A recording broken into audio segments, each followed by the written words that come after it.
webinaire sur comment réussir son projet d'intégration de services de paiement. Et si ce webinaire correspond à des besoins, si jamais vous avez des questions qui apparaissent pendant le webinaire, n'hésitez pas à utiliser le chat pour prendre contact avec moi pendant la séance et j'essaierai de répondre à vos questions immédiatement. Si je ne peux pas y répondre, eh bien, on prendra le temps d'y répondre. Je vous encourage à prendre rendez-vous avec moi. Donc, dans le chat qui est sur votre écran, dans la colonne de droite, normalement, vous avez un lien pour prendre rendez-vous avec moi sur mon agenda directement. Et je verrai si je peux vous aider, répondre à votre problématique ou à vos questions. Vous pouvez aussi à tout moment cliquer sur un bouton qui est en haut de votre écran, là-haut, le bouton rouge, cliquez ici pour prendre un rendez-vous. Donc voilà, à tout moment, vous n'hésitez pas, vous cliquez, vous prenez rendez-vous dans mon agenda et puis je verrai comment je peux vous aider. Donc, on attend encore quelques minutes pour les nouveaux participants qui se connectent en ce moment. Et puis, on va démarrer cette présentation qui va durer à peu près 30 minutes. Et puis, on aura ensuite un petit peu de temps pour des questions. Donc, n'hésitez pas à me dire qui vous êtes. Si vous avez un projet d'intégration de services de paiement, n'hésitez pas à m'en parler, à me dire ce pourquoi vous êtes là. J'imagine que si vous êtes là, c'est soit pour prendre de l'information, soit que vous avez un projet à venir ou en cours sur lequel vous vous posez des questions et peut-être avec l'espoir que je vais y répondre dans cette présentation qui est assez générale, hein, qui vous présente comment se déroule un projet et à quoi ça sert, à quoi servent les services de paiement que vous pouvez intégrer dans vos services pour enrichir votre offre. Donc, on va commencer tout de suite. Désolé, il y a un petit peu de bruit à côté de moi. Je me présente, donc je dirige un cabinet de conseil depuis pas mal d'années maintenant qui s'appelle Azuli. Moi, j'ai fait ma carrière j'ai débuté ma carrière en tant qu'entrepreneur, puis le commerce international pendant 7 ans dans plus de 20 pays dans le monde entier. Et puis ensuite, j'ai travaillé dans les métiers du digital, donc création de sites web et puis d'applications mobiles depuis l'an 2000. Donc, ça fait maintenant bien longtemps, plus de 23 ans que je bosse là-dedans. Et en 2013, je me suis spécialisé dans les fintech. Et depuis lors, je ne fais que ça. Donc, j'accompagne des startups, des assureurs, des banques, des prestataires de services de paiement, des émetteurs de cartes de paiement, des éditeurs de logiciels et des corporates qui ont des projets d'intégration de services de paiement, puisqu'aujourd'hui, la réglementation permet à n'importe quelle entreprise de consommer des services pour ses propres besoins ou de le distribuer à ses clients en tant que distributeur, des services qui sont fournis par des entités réglementées. On va voir tout ça dans les slides qui suivent. Donc voilà, j'accompagne des entreprises pour la phase de cadrage de leur projet. Donc, voilà, au moment du cadrage. Ensuite, pour le choix des partenaires et enfin pour la mise en marché des services. Aujourd'hui, la plupart des entreprises sont confrontées un peu aux mêmes besoins, hein, aux mêmes enjeux. Moi, j'en ai identifié 3 qui sont communs à presque tout le monde.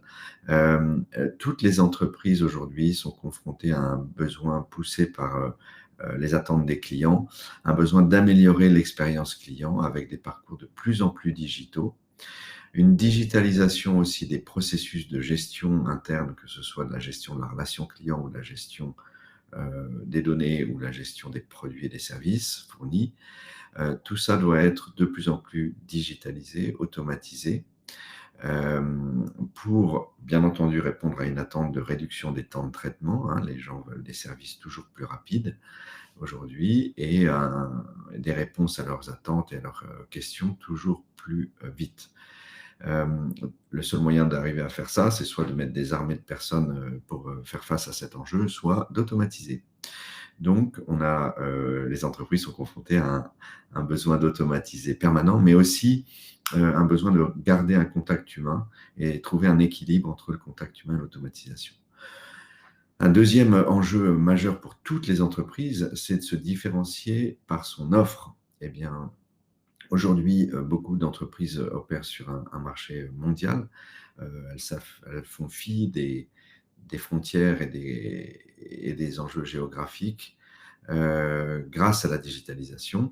Et donc, la concurrence est absolument mondiale. Donc, pour ça, il faut se différencier sur ce marché qui est concurrentiel par des nouvelles solutions, des nouveaux produits, de la personnalisation de l'offre. Donc, les clients s'attendent à être de plus en plus on va dire, à ce que les entreprises leur proposent des offres et des services de plus en plus personnalisés, et c'est bien. Et puis, il y a aussi des nouveaux partenariats de distribution avec une nouvelle façon de distribuer, plus tellement à travers des revendeurs nécessairement, mais aussi à travers des partenaires. Et ça, c'est important. Donc, il faut se différencier de cette façon-là. Pourquoi je vous parle de tout ça? Eh bien, c'est parce que les services de paiement peuvent vous atteindre ces trois enjeux, à répondre à ces trois enjeux. Le troisième étant, bien entendu, d'inventer des nouveaux modèles opérationnels, justement, pour répondre à ces deux premiers enjeux d'amélioration d'expérience client, d'automatisation, de différenciation par l'offre. Tout ça, ça impose de revoir son organisation et ses opérations pour faire face en plus à des contraintes extérieures, des contraintes de marché qui sont une guerre des talents, une difficulté à recruter dans une période où on approche le plein emploi, un développement durable aussi et tous les enjeux de l'urgence climatique qui se font de plus en plus pressants et qui imposent aux entreprises de revoir tous leurs processus. Et voilà, une automatisation, on en a parlé, des processus de gestion et de contrôle avec une réglementation qui est de plus en plus importante au niveau européen et au niveau national. Voilà, il faut développer ses propres outils ou bien faire des choix pour adopter des outils qui vous sont proposés maintenant par de nombreuses entreprises en mode SaaS et qui sont très performants. Est-ce qu'on ouvre son SI vers l'extérieur ou est-ce qu'on essaie de tout développer soi-même et de conserver sa maîtrise complète de son système d'information?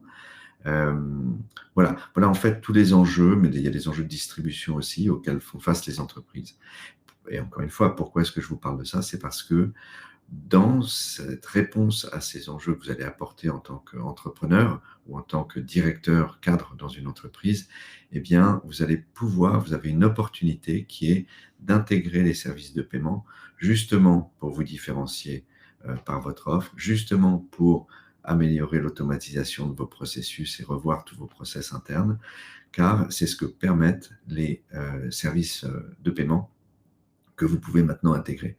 Au lieu d'aller vers la banque et de lui envoyer des fichiers pour faire des transactions, après retourner le lendemain pour vérifier que tout s'est bien passé, refaire les transactions qui ne se sont pas passées, etc., avec une perte de temps et un manque d'automatisation et un manque de contrôle sur les données, eh bien là, vous pouvez faire rentrer les services de paiement directement dans votre entreprise, dans vos processus, dans votre service d'information, de façon à répondre de meilleure manière à ces enjeux. Voilà, tout ça, en fait, ça vise à faire quoi dans ce marché de plus en plus compétitif, de plus en plus réglementé? Eh bien, à innover. Vous devez innover par vos produits, par votre offre, par vos process.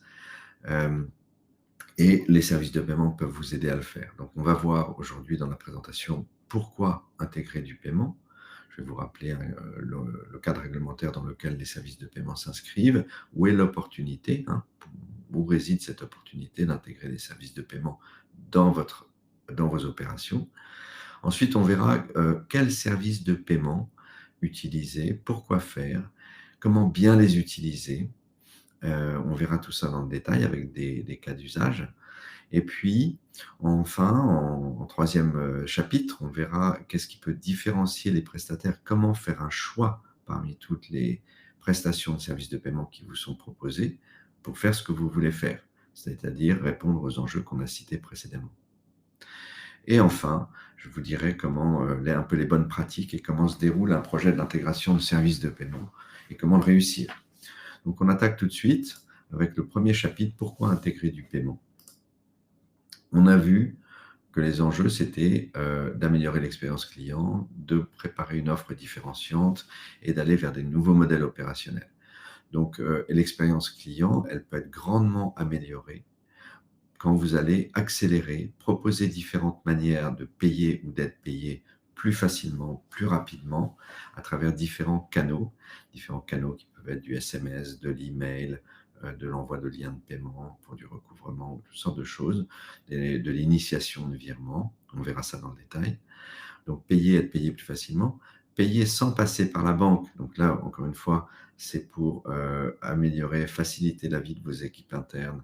Bon, vous passerez toujours par une banque, hein, c'est simplement que la banque vient s'intégrer dans vos opérations et dans votre service, dans votre système d'information, plutôt que d'aller envoyer des fichiers à la banque tous les jours pour exécuter des opérations, leur demander de faire quelque chose pour vous. Là, tout d'un coup, vous pouvez le faire vous-même directement depuis votre back-office, depuis vos outils opérationnels ou depuis vos interfaces clients, et laisser la main même à vos clients pour faire leurs opérations eux-mêmes, que ce soit du B2B ou du B2C.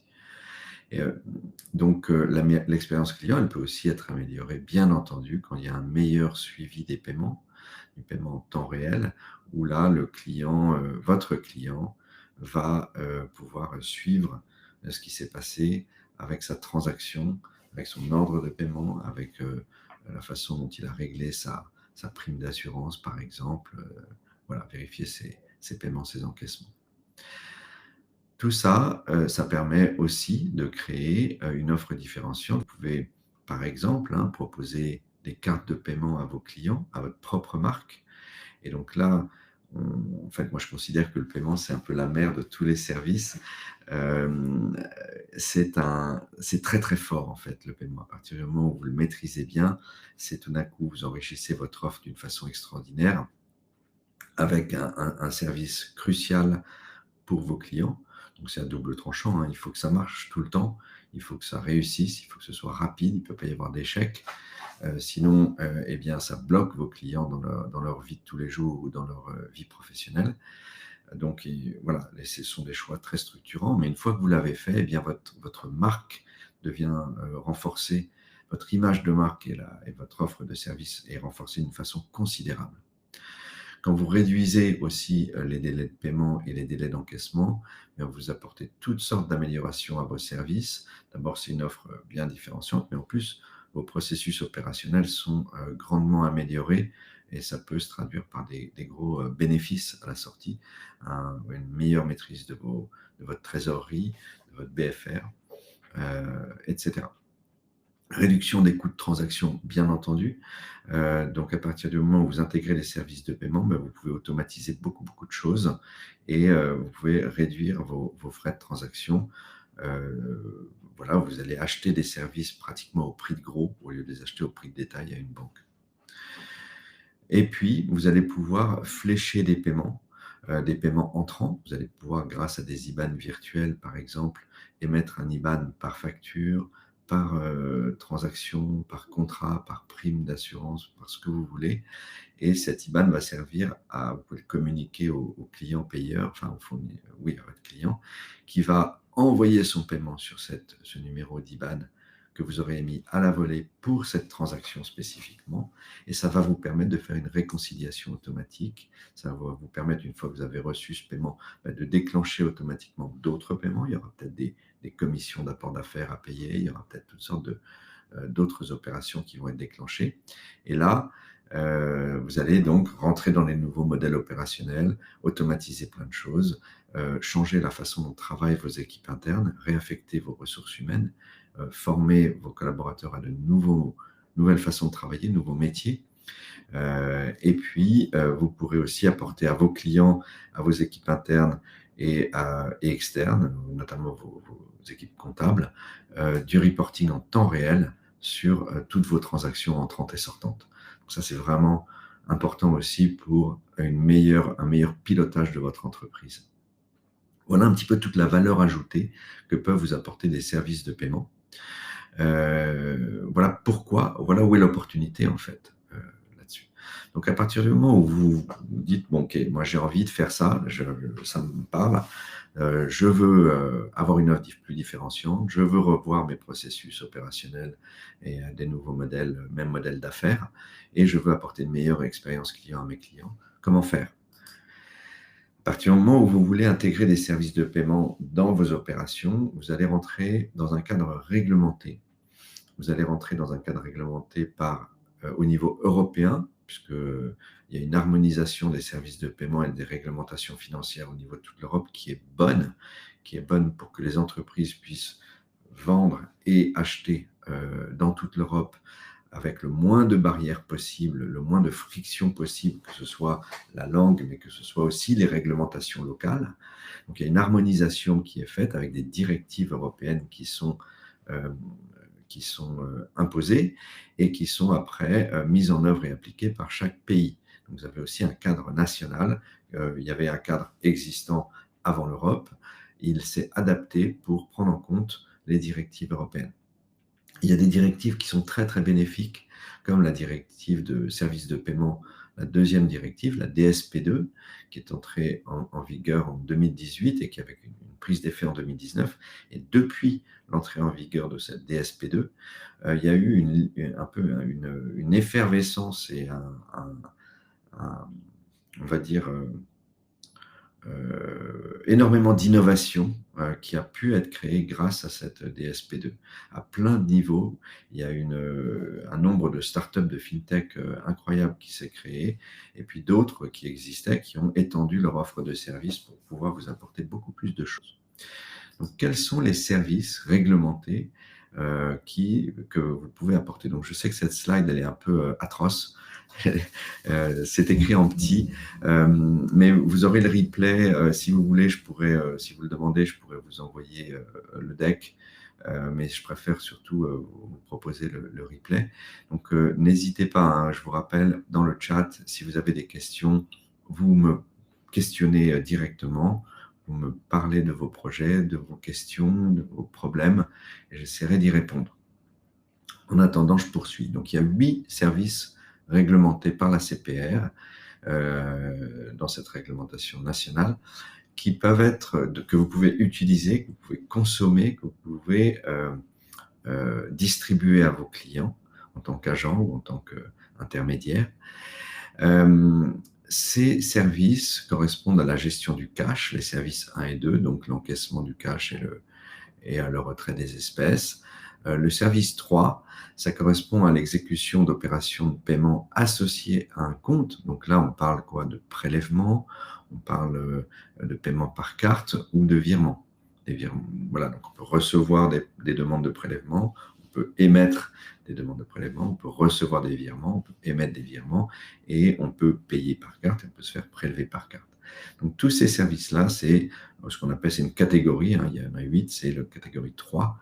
Et certains prestataires vous proposeront les uns ou les autres de ces services, le service 1 et 2, peut-être aussi le 3, ou bien tout simplement le 4, qui est l'exécution des opérations de paiement associées à un crédit. Donc là, c'est très spécifique. C'est pareil, hein, c'est les opérations de paiement associées à un crédit, c'est du prélèvement pour faire des remboursements d'échéance, c'est l'exécution d'opérations de paiement par carte pour répondre à une échéance de crédit, ou bien pour faire du paiement fractionné par carte, ce qu'on appelle le BNPL, Buy Now, Pay Later, toutes sortes de choses, de solutions de paiement innovantes. Tout ça, c'est réglementé et régi, comme les virements, par le service 4, si c'est lié au crédit. Ensuite, il y a l'émission d'instruments de paiement. Donc là, c'est quoi les instruments de paiement? Ce sont des cartes, ce sont des chèques, ce sont toutes sortes de choses qui vous permettent de faire un paiement. C'est un des services réglementés. Ensuite, il y a l'acquisition d'ordre de paiement. Donc là, c'est l'acquisition un petit peu pour le compte d'un tiers. C'est ce que font ce qu'on appelle les PSP, les prestataires de services de paiement, qui vous permettent qui permettent à un marchand d'acquérir un paiement par carte quand un client veut payer sur un site marchand par carte ou même dans une boutique en physique. Et donc, ces PSP fournissent ces services d'acquisition d'ordre de paiement. Ensuite, il y a les services de transmission de fonds.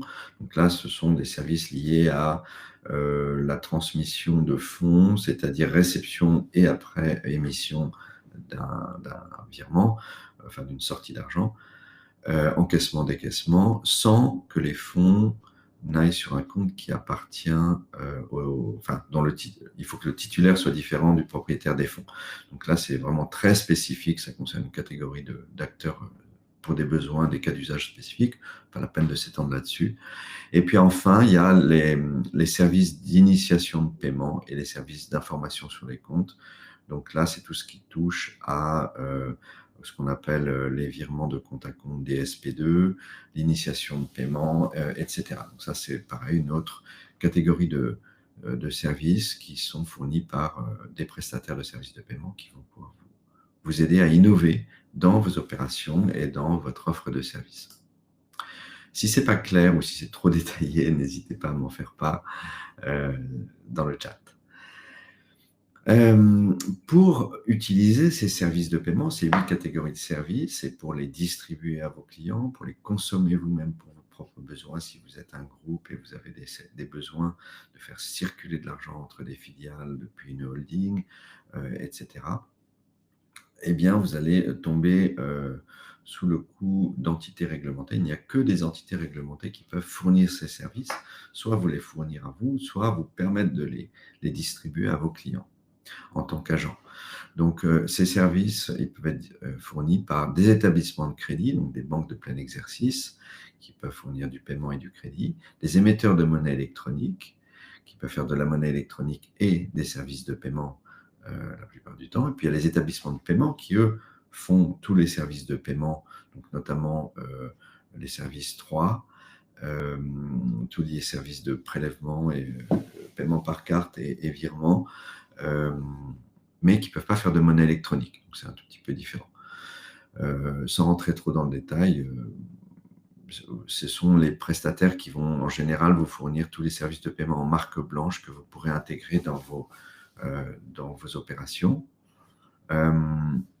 Les prestataires de services d'information sur les comptes, ce qu'on appelle les PSIC ou AISP en anglais, ce sont eux qui vont vous permettre d'aller chercher toutes les transactions d'un relevé de compte pour les intégrer, pour après pouvoir les catégoriser, pour pouvoir faire du scoring, du score crédit. Puis si vous voulez fournir du crédit à vos clients, vous allez pouvoir aspirer toutes les données des relevés de compte, et puis vous allez pouvoir après les traiter et les restituer. Ça va permettre aussi à certains acteurs de vous proposer de pouvoir faire des virements de compte à compte.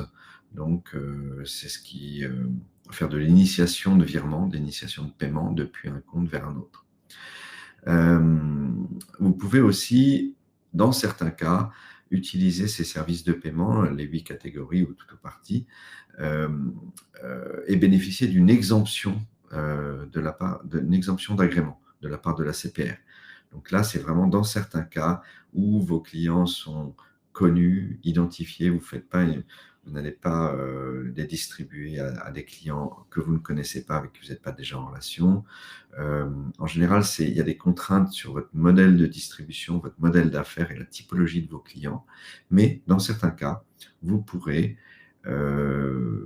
délivrer des services de paiement sans agrément. Donc ça, c'est important. Voilà, c'est très cadré, mais c'est possible.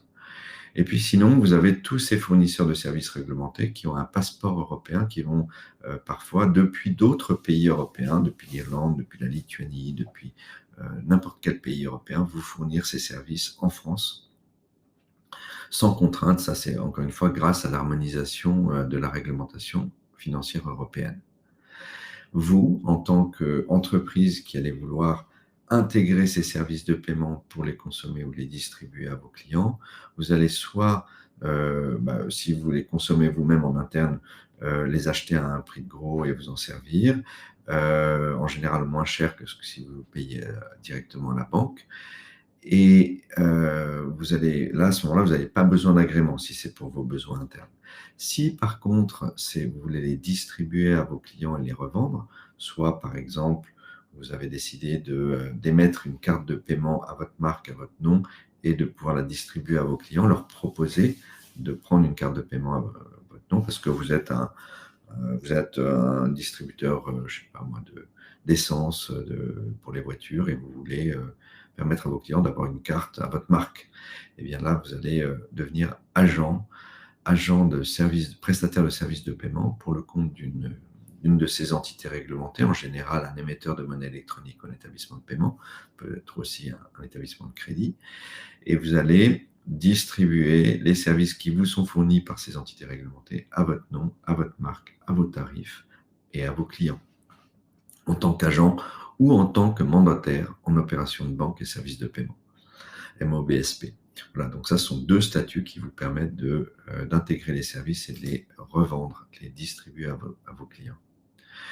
Donc là, on parle de quels services, qu'est-ce que vous pouvez faire avec ces services. Donc vous pouvez soit payer, hein, tout ça, ça sert à être payé ou à se faire payer.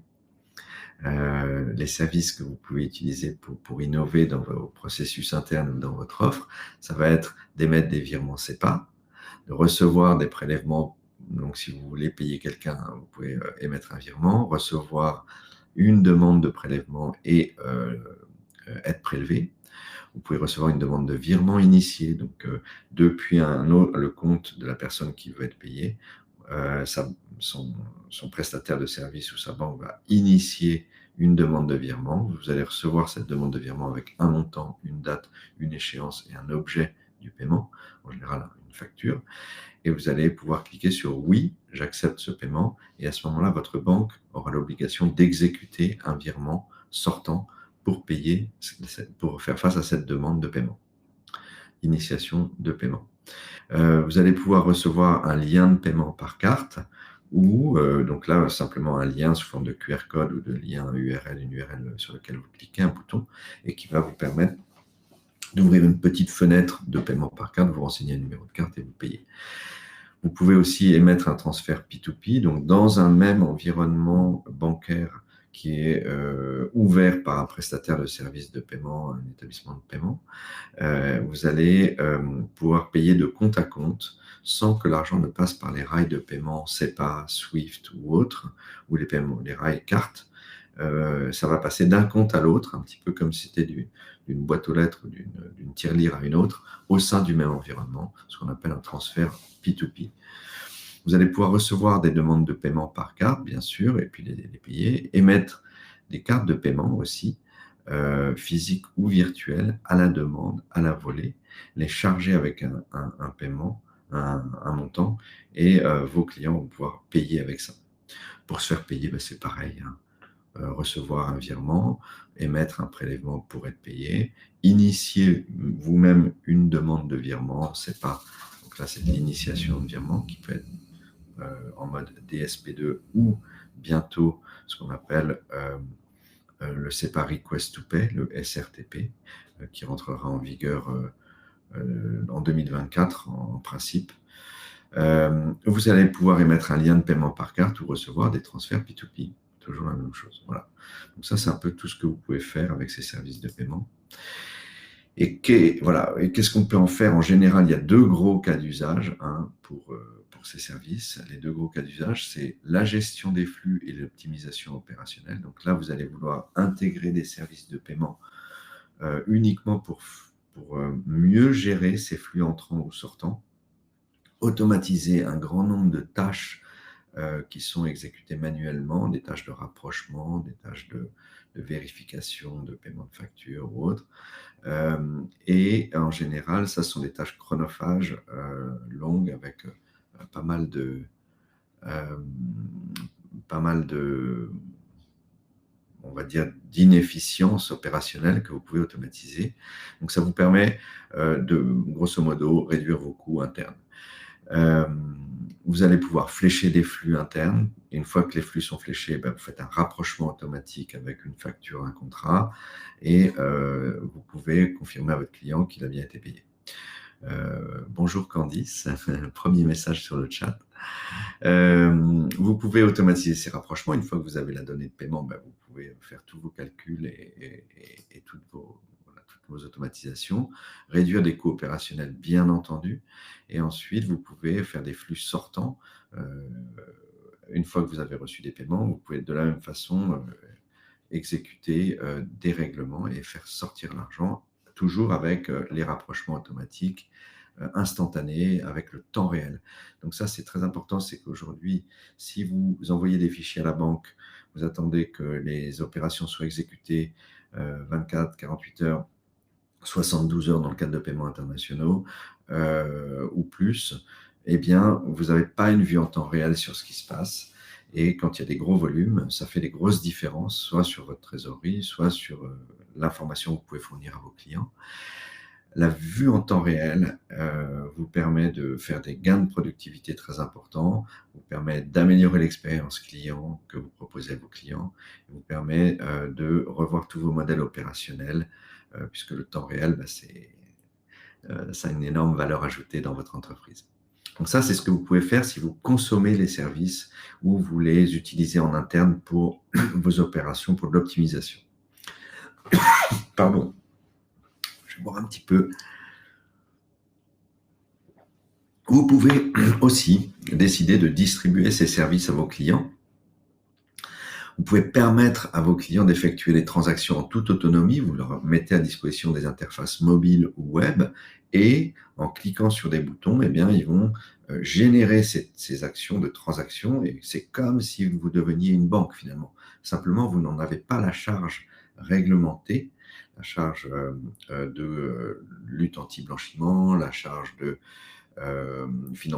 lutte contre le financement du terrorisme, toute la réglementation financière qui est très lourde pour les institutions réglementées, elle reste à leur charge.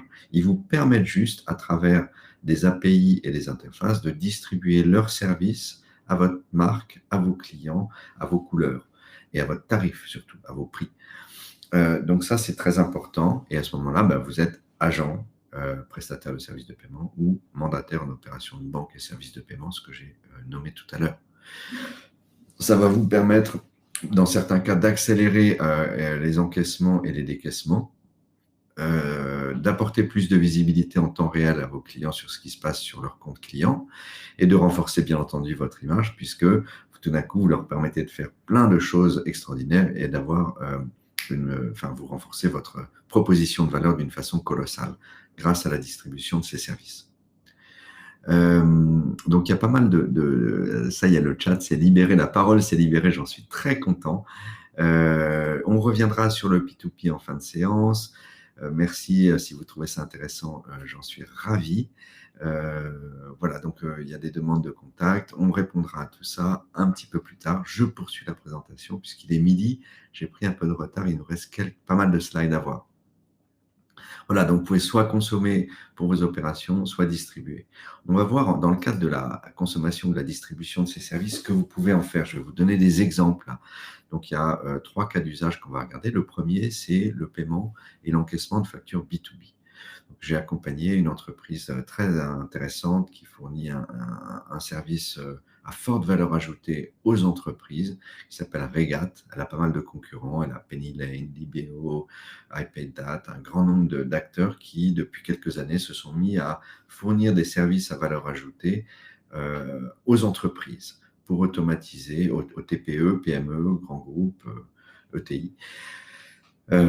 Et que font-ils des services de paiement? Donc, ce sont des services, en général, ils ont commencé par juste fournir un outil de création de devis, création de factures, pour générer des factures clients, ou bien un outil de dématérialisation de factures fournisseurs pour pouvoir les scanner, les lire avec un outil OCR, lire les données qui sont sur la facture, pouvoir valider cette facture plus ou moins automatiquement, mettre en place des workflows de validation, des moteurs de règles, et puis de pouvoir préparer, planifier le paiement de ces factures fournisseurs. Et ils se sont dit, on va aller un petit peu plus loin, on va augmenter notre proposition de valeur en intégrant des services de paiement et permettre depuis notre logiciel de pouvoir payer la facture fournisseur ou, une fois qu'on a approuvé son règlement et la date du règlement, pouvoir la mettre en paiement pour que le paiement se fasse automatiquement par un virement sortant à la date prévue, que ce soit un paiement partiel, unitaire ou récurrent ou autre. Donc voilà, et pour faire ça, ils ont intégré des services de paiement. Donc ils ont fait appel à moi parce que c'était tellement structurant pour leur offre d'intégrer ces services de paiement qu'ils ne voulaient pas se tromper. Ce sont des projets assez longs. Je vous montrerai un petit planning type en fin de séance. Des projets très structurants pour une entreprise. Et puis, une fois que vous mettez du paiement entre les mains de vos clients et qu'ils commencent à s'en servir, vous ne pouvez pas le retirer, parce que là, du coup, ils vont être furieux. Et vous ne pouvez pas non plus... il faut que ça marche. Il faut que ça marche tout le temps. Il faut que ça marche vite. Il faut que ça marche bien. On a très peu le droit à l'erreur. sur le paiement. Ça crée des énormes disruptions chez vos clients ou chez leurs clients quand ça ne marche pas. Donc, le choix structurant, et ils ont fait appel à moi pour toutes mes connaissances, pour les aider à faire ces choix de prestataires et après les accompagner pour le lancement de cette nouvelle offre. Donc, je vous laisse le soin de lire là un peu la slide, mais grosso modo, ils avaient besoin de payer des factures fournisseurs et de faciliter le recouvrement et l'encaissement des factures clients. Ils se sont mis dans un mode d'agent et l'idée, c'était de devenir agent et de faire ouvrir des comptes à leurs clients, TPE, PME, chez le prestataire de services de paiement, tout ça caché derrière des conditions générales d'utilisation et des interfaces web et mobile, et puis de permettre à leurs clients, une fois qu'ils étaient dans le logiciel, de mettre en paiement et de planifier, de programmer des paiements après les workflows d'approbation, et puis que le paiement soit exécuté. Ils ont aussi décidé d'émettre des cartes de paiement et de permettre à leurs clients entreprises de fournir à leurs salariés des cartes de paiement virtuelles ou physiques, de façon à ce que les salariés puissent payer leurs frais professionnels. Donc, la direction marketing ou le responsable marketing va pouvoir payer l'acompte d'un stand pour une conférence et le payer en ligne. Et au lieu de demander la carte de paiement avec le code PIN au patron d'entreprise, eh bien, depuis le logiciel, on va émettre une carte virtuelle qui va servir spécifiquement à régler le paiement partiel de cette facture, le paiement d'acompte ou bien le paiement total. Un paiement, donc une fois ces programmes de cartes, ils sont très puissants, on peut les paramétrer comme on veut, on peut faire du paiement récurrent, on peut faire du paiement d'abonnement pour les commerciaux qui ont besoin d'un abonnement LinkedIn, ou on peut faire du paiement fléché, ne permettre des paiements que chez certains commerçants ou que certaines catégories de marchands. Voilà, donc on peut faire tout ce qu'on veut avec des cartes physiques, des cartes virtuelles, en changer les codes PIN, en changer l'affectation d'un salarié à un autre. Voilà, donc ça c'est très très flexible, c'est très puissant. Vous pouvez faire plein de choses avec ça. Voilà pour le cas de l'éditeur de logiciels pour tout d'un coup enrichir sa proposition de valeur grâce au service de paiement. Deuxième cas, c'était un cas très intéressant, le cas d'une entreprise, d'une compagnie d'assurance qui fournissait, qui fournit un des acteurs majeurs, je peux le nommer d'ailleurs puisque c'est public et l'offre vient d'être mise en service là, fin octobre, généralisée.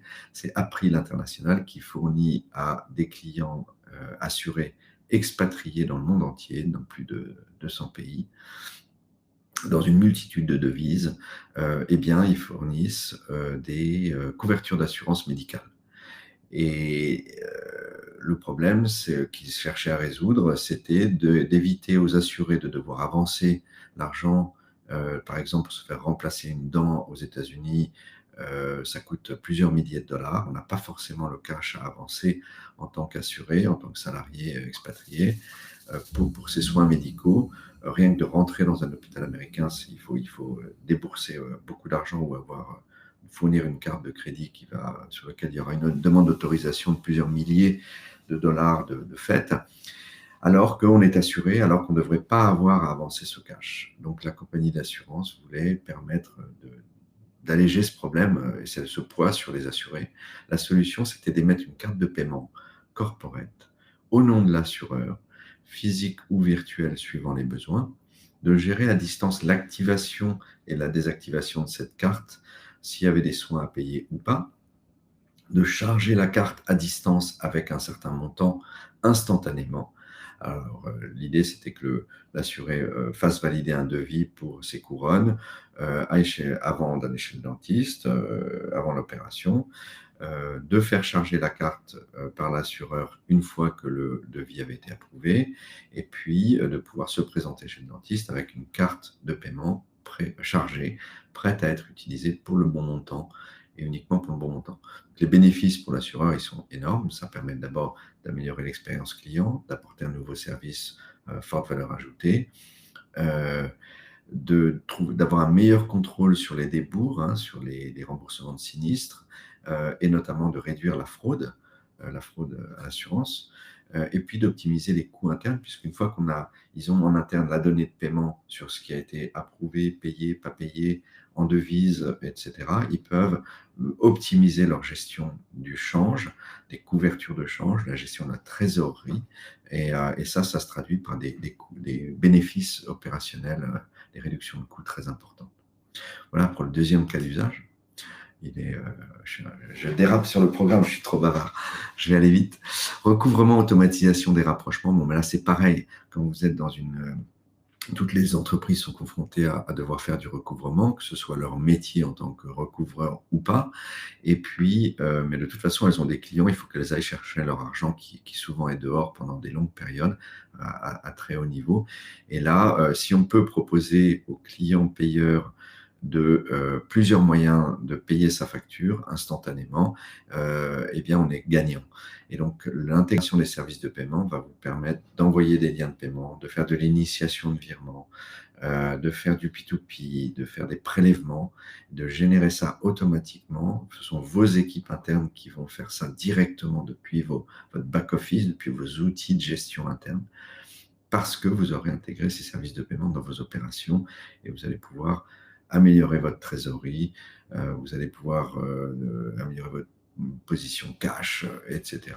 Et des nombreux gains de productivité interne aussi, puisque une fois que vous avez la main sur vos opérations de recouvrement et les paiements entrants, en fournissant des IBAN virtuels pour flécher les paiements entrants, vous allez faire vos rapprochements automatiques et vous allez voilà, tous ces gains de productivité colossaux que vous pouvez faire en intégrant vos services de paiement. J'espère que c'est clair.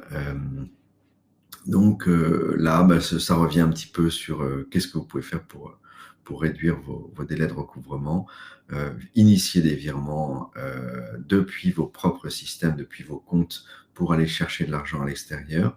Vos clients vont recevoir une demande de virement, ils vont cliquer sur « Oui ». Une fois qu'ils auront vérifié le numéro de facture, l'objet et votre identité, ce seront vos services de paiement intégrés qui vont émettre cette demande. Et une fois qu'il aura cliqué « Oui », sa banque va émettre le virement. Vous allez pouvoir prélever, vous allez pouvoir envoyer des liens de paiement, vous allez pouvoir créer des IBAN virtuels que vous enverrez à vos clients. Donc ça, c'est très important, par exemple, pour des assureurs qui sont confrontés à l'envoi de chèques. Ils reçoivent des chèques, ils ne savent pas à quel contrat c'est affecté. Souvent, ce n'est pas le détenteur du contrat qui paye. Et après, ils ont des opérations manuelles pour essayer de trouver, de rapprocher ce chèque d'un contrat d'assurance. Pareil pour des virements entrants, quand il n'y a pas de motif du virement ou de numéro de contrat dans le motif, c'est très dur de faire ces rapprochements. Là, tout peut être automatisé. Vous émettez un IBAN virtuel lié à chaque contrat, à chaque facture. Le paiement arrive sur cet IBAN et vous savez exactement pourquoi il est entré et vous faites vos rapprochements automatiquement. Voilà pour ça. On passe au dernier chapitre de la présentation. Alors, qu'est-ce qui différencie les prestataires? On a vu que c'était hyper structurant, le paiement, pour vous, pour vos clients, pour vos salariés, pour vos opérations internes. Il ne faut pas se tromper. Et puis, c'est un peu un milieu opaque. En général, quand vous ne venez pas du monde du paiement, vous ne savez pas trop par quel bout prendre ce choix de partenaire, de prestataire très structurant pour des projets complexes, un petit peu longs et souvent un peu chers.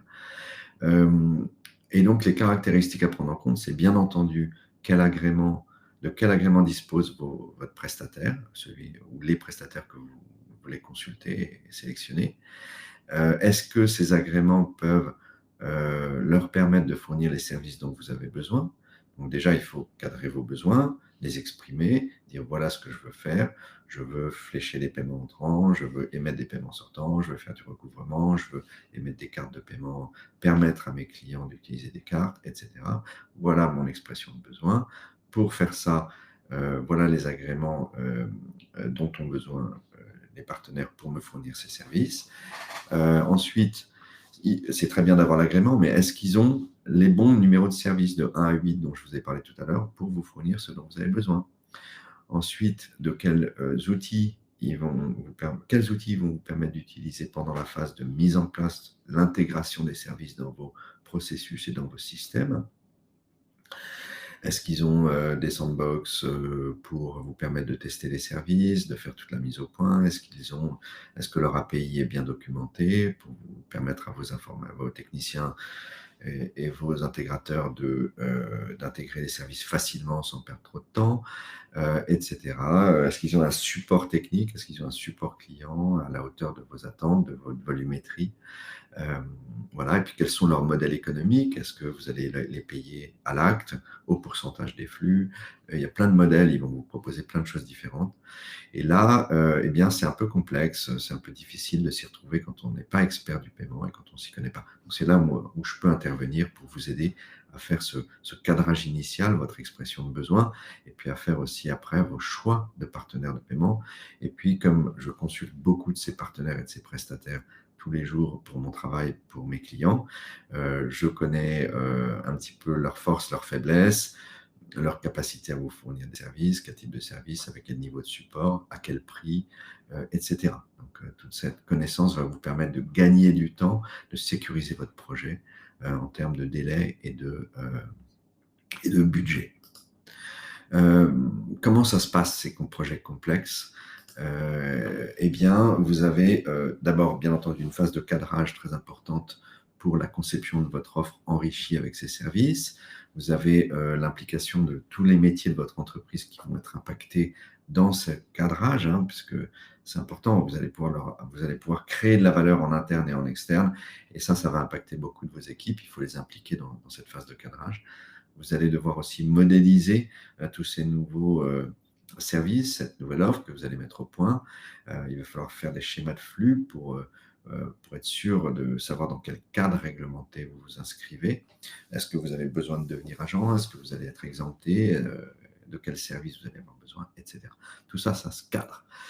Ensuite, vous allez devoir sélectionner de bons partenaires. Donc, il faut faire une consultation. Il va falloir vérifier ce qu'ils vous proposent, les challenger. D'un point de vue négocier des tarifs, bien entendu. Il y a des grosses différences tarifaires. Et il va falloir contractualiser. Après, rentrer, il y a des clauses contractuelles plus ou moins contraignantes, plus ou moins intéressantes pour vous. Il y en a qu'il faut éviter à tout prix. Voilà, donc ça, c'est important aussi, cette phase de sélection des partenaires. Et ça, c'est comme dans tous les projets, hein, où vous en faites tout le temps. Ça, je ne vous apprends rien là-dessus. Si vous pouvez faire un POC, c'est tant mieux. Comme ça, vous allez pouvoir faire une étude d'impact, vous allez pouvoir mettre en place votre conduite du changement pour l'avenir, pour réaffecter vos ressources humaines et techniques. Voilà, donc là, c'est important d'être accompagné. Ce sont des sujets complexes, longs, coûteux, et il faut faire les bons choix. Un projet d'intégration de services de paiement en général se déroule sur à peu près 4 à 6 mois. C'est très rare d'arriver à le faire en moins de 4 mois. Vous avez toute une phase de planification avec le cadrage de votre projet, la consultation. Vous avez certainement pendant cette phase-là lancé des chantiers de charte graphique pour votre nouvelle offre, pour votre nouvelle marque, pour la carte, s'il y a une carte de paiement. Il faut la designer, il y a des contraintes techniques très fortes. Dessinez vos nouveaux parcours clients dans votre application mobile, dans votre site web. Voilà, donc tout ça, vous avez une phase de au moins 6 semaines, et puis qui peut courir un peu plus aussi. Il y a certains projets, là c'est un peu le planning type minimum, on va dire, mais très souvent, moi, j'interviens sur des durées avec des clients de l'ordre de 6 à 18 mois. Hein. Il y a des projets complexes qui peuvent durer 18 mois. Vous avez ensuite une phase de construction, d'intégration des services dans votre projet, avec la contractualisation, bien entendu, la rédaction du juridique, la gestion des données clients, très importante. Vous avez un dossier d'agent, il faut demander votre agrément d'agent ou de mandataire en opération de banque à la CPR ou à l'ORIAS. Donc ça prend du temps. Et puis, vous avez bien entendu, après l'intégration technique des services, le design de votre carte, l'approbation, l'homologation des services. Alors, vous allez ensuite rentrer dans une phase de test avec ce qu'on appelle des tests alpha sur une petite dizaine de clients bien identifiés, en général internes ou externes, mais très proches. Et puis après, vous allez, si ça s'est bien passé, après des ajustements techniques, débugage, rentrer dans une phase bêta, où là, vous allez ouvrir à quelques centaines de clients. Et enfin, vous arriverez à votre lancement grand public ou plus généralisé, en général, après ces phases de test importantes, puisque, encore une fois, c'est tellement important le paiement, vous ne pouvez pas vous louper. Il faut que ça se passe bien. Donc tout ça, qu'est-ce que ça coûte? En général, vous avez une phase de cadrage avec de l'accompagnement, avec du juridique, avec le design des interfaces, souvent le dépôt d'une marque, vous avez pas mal de choses à faire. C'est entre 50 et 100 000 euros, juste pour bien cadrer votre projet initialement. Mieux c'est cadré avec des experts, plus vous limitez le risque d'échec ou le risque de dérapage budgétaire ou dans les délais qui est toujours très coûteux. Il n'y a pas de retour en arrière possible, et c'est soit un échec, soit un succès, mais c'est rare. En tout cas, il ne faut pas que ça stagne. Vos équipes vont s'essouffler, vos prestataires aussi, vos partenaires, donc il faut que ça avance. Cette phase de build, elle dure en général 3-4 mois. Elle peut coûter plus ou moins cher suivant ce que vous faites. Si vous avez de la carte, ça va coûter plus cher. Si vous avez, s'il n'y a pas de carte, c'est juste du prélèvement, du virement, des services de paiement intégrés ou distribués, ça va être plus ou moins complexe, mais grosso modo, ça a un coût. Vous allez avoir des intégrateurs qui vont bosser pour vous pendant, interne ou externe, hein, pendant un certain temps. Vous avez ensuite une phase de test, etc. Et ensuite, après votre lancement, ça tient à vous, c'est votre budget marketing en fait. Qu'est-ce que vous voulez mettre pour lancer ce nouveau service, pour le faire connaître à vos clients? En général, il y a une fourchette entre 200 et 500 K. Donc voilà, ça se situe en moyenne au minimum 300 000 euros. Et en général, si vous n'avez pas 300 000 sur la table pour un projet de paiement, 300 000 à mettre, eh bien, vous aurez finalement peu de partenaires et de prestataires qui vont vouloir jouer avec vous et vous fournir les services et répondre à votre consultation. Pourquoi? Parce qu'eux-mêmes prennent un risque avec vous, que le projet n'aboutisse jamais, que vous vous essouffliez financièrement et que finalement le projet ne sorte pas. Et eux, comme ils sont rémunérés sur les transactions, si le projet n'aboutit pas ou ne décolle jamais, ben eux, ils sont perdants. Ils ont investi dans votre phase de build pas mal avec des équipes support et ils gagnent jamais d'argent. Donc, pour éliminer ce risque, si vous n'êtes pas capable de leur démontrer que vous avez la capacité de financer ce projet, ils ne voudront pas vous répondre et vous fournir leur service. Voilà, donc vous avez compris que mon expertise depuis une dizaine d'années dans les fintech, sur les outils de financement, les outils de paiement, sur la blockchain, sur la crypto, peuvent vous aider à sécuriser votre projet d'un point de vue délai, budget, choix, au moment de la conception de votre offre, de la mise en œuvre ou de sa mise en marché. Moi, je travaille avec des consultants spécialisés dans le réglementaire, dans différents services, les services liés au RISE SEPA, les services au paiement transfrontalier, à SWIFT, au paiement via des blockchains, des stablecoins en euros, en dollars, pour des paiements transfrontaliers. Donc, ça peut aller assez loin. Je suis capable de vous conseiller sur beaucoup de sujets d'innovation et de concevoir avec vous, finalement, votre nouvelle offre enrichie ou l'optimisation de vos services internes, que vous soyez un éditeur de logiciels, une société de gestion, une banque qui veut moderniser ses services et devenir un peu fintech. Voilà. Donc, si vous avez des questions sur ces sujets, vous prenez rendez-vous. Vous avez un lien dans le chat qui vous permet de cliquer, de prendre rendez-vous dans mon agenda. Ceux d'entre vous qui m'avaient laissé votre adresse email, je vais vous contacter très vite. Vous recevrez tous, de toute façon, le replay, le lien vers ma chaîne YouTube qui reprend tous mes webinaires. Vous pourrez les diffuser en interne, les revoir sur certaines parties qui vous intéressent, et puis me consulter si vous avez des besoins ou des questions. N'hésitez pas. J'espère que ça a été intéressant pour vous. Je vais essayer de regarder s'il y a des questions dans le chat et vous répondre. Je vois que vous êtes encore très nombreux malgré le temps qui passe. Merci. Donc, voilà, il y en a qui veulent être consultés, contactés.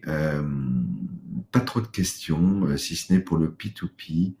Bon, le P2P, je reviens un petit peu là-dessus, c'est vous avez un partenaire paiement qui va vous fournir des services. Pour vous fournir ces services, il va vous mettre en place un environnement informatique, technique, qui vous est dédié.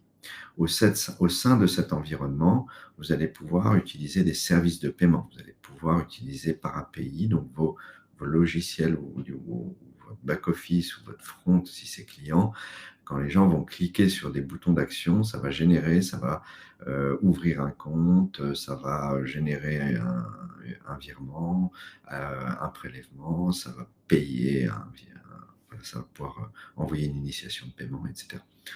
Tous ces services, vous pouvez générer des actions depuis vos systèmes, par vos opérateurs, internes ou externes. Le P2P, c'est au sein de cet environnement, vous allez pouvoir envoyer de l'argent d'un compte à l'autre, d'un de vos clients à l'autre. Donc, par exemple, je dirige une petite fintech qui s'appelle Bbank, qui vise à bancariser, à favoriser résoudre le problème de non-bancarisation dans les populations d'outre-mer. Donc, Bbank, on fournit des comptes et des cartes de paiement à des gens qui sont en Polynésie, en Nouvelle-Calédonie, à Wallis et Futuna, à La Réunion, à Mayotte. Et on leur ouvre des comptes de paiement et ils ont une carte, après une carte Visa pour pouvoir effectuer des paiements s'ils veulent. Mais ils peuvent aussi faire des virements, etc. Ou être prélevés par leur opérateur télécom. Ils peuvent aussi s'envoyer de l'argent de compte à compte en faisant un P2P. Donc, d'un client Bbank à un autre, à partir du moment où ils sont sur le même environnement de paiement, qui est l'environnement Bbank mis à disposition par notre partenaire de paiement Xpolens, ils vont pouvoir envoyer gratuitement, instantanément, de l'argent d'un compte à l'autre, sans passer par les rails de paiement externes d'infrastructures de paiement internationales qui s'appellent SEPA ou SWIFT ou autres, ou des paiements par les rails de paiement carte, Visa, Mastercard, CB. Ils vont pouvoir contourner tout ça, rester dans l'environnement Bbank ouvert chez Xpolens, filiale de BPCE, et envoyer d'un compte à un autre instantanément, gratuitement de l'argent. Voilà, ça c'est le paiement B2B. J'espère avoir répondu à votre question. N'hésitez pas pour toutes vos questions.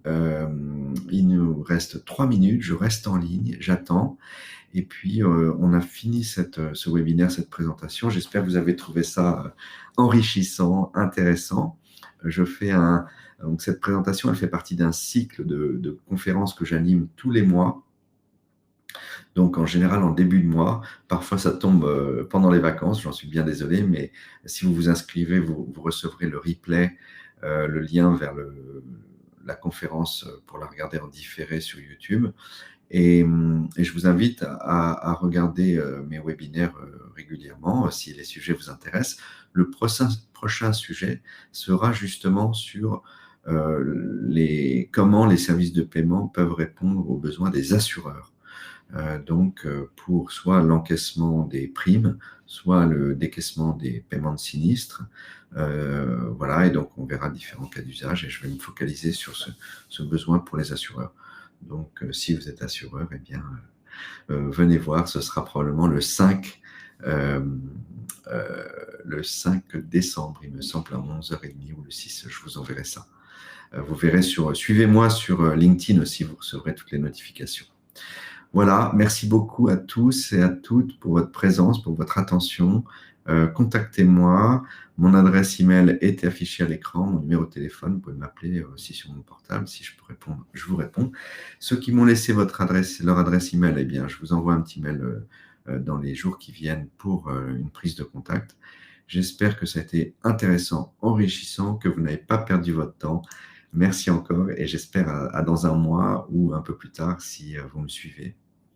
Et puis, je fais aussi ma petite pub pour la FinTech Cup, qui est la régate sportive et caritative pour véhiculer des valeurs au sein de l'univers des FinTech.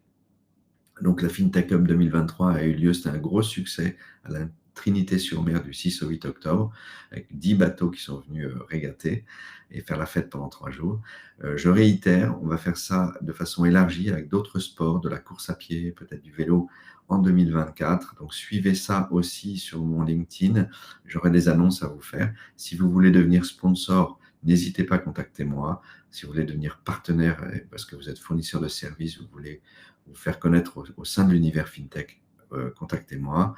Il y aura de la place, il y aura un jour de conférence business dans le programme avec des stands. Si vous voulez participer à l'épreuve sportive avec un reversement du caritatif à l'Institut du cerveau pour la recherche médicale, eh bien, inscrivez-vous.